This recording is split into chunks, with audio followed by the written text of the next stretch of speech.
সুপ্রিয় দর্শক, চাঁদপুর রায়পুর সড়কের যে টোল আদায় করা হচ্ছে আজকে ১৯ বছর ধরে, সেই বিষয়ে কিছু কথা বলার জন্য কিন্তু আমার আজকের এই ভিডিওটি করা। আর সেটি হচ্ছে যে আজকে সকাল থেকে আপনারা লক্ষ্য করেছেন যে চাঁদপুর রায়পুর সড়কে নতুন করে মোটরসাইকেলের টোল আদায় করা হচ্ছে। আর এটি নিয়ে কিন্তু অনেকভাবে পোস্ট করেছেন।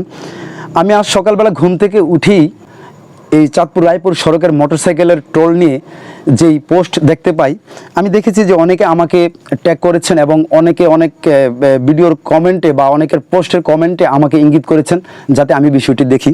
তো তারপরই সেটি নিয়ে কিন্তু আমি একটি পোস্ট করেছিলাম। আমার সেই পোস্টের পরপরই দেখেছি অনেকভাবে কিন্তু ফেসবুকে পোস্ট করেছেন।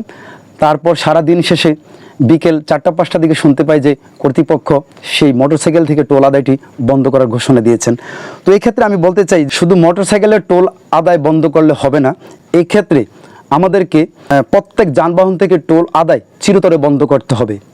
এর জন্য আজকে যেভাবে মোটরসাইকেলের টোলের জন্য প্রতিবাদ করা হয়েছে, যেভাবে সকল ঐক্যবদ্ধ হয়ে প্রতিবাদ গড়ে তুলেছেন, ঠিক তেমনিভাবে যদি আমরা এই চাঁদপুর রায়পুর সড়কের টোল বন্ধের জন্য যদি একযোগে প্রতিবাদ করি, এভাবে প্রতিবাদ অব্যাহত রাখি, তাহলে দেখবেন এই টোল আদায় চিরতরে বন্ধ হতে বেশি সময় লাগবে না। এতে যদি কেউ মাসিক মোয়াও খেয়ে থাকেন, এখান থেকে যদি কোনো ব্যক্তি বা কোনো জনপ্রতিনিধি যদি কোনো আর্থিক স্বার্থ থেকে থাকে, তাহলে সেটিও দেখবেন বন্ধ হয়ে গেছে।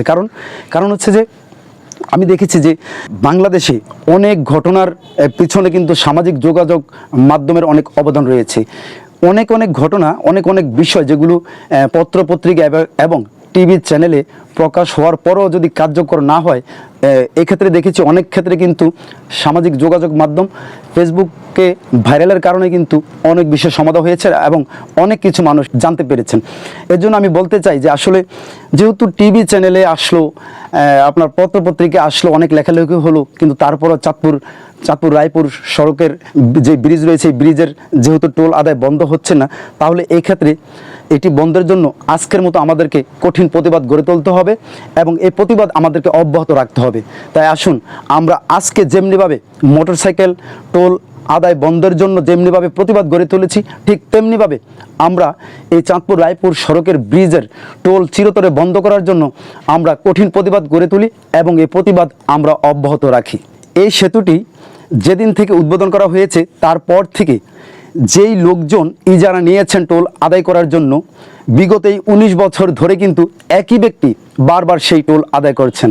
অথচ কিন্তু একটু চিন্তা করে দেখুন যে এই সেতু নির্মাণ করতে যেই টাকা ব্যয় হয়েছে, সেই টাকা কিন্তু ২-১ বছরেই উঠে যাওয়ার কথা।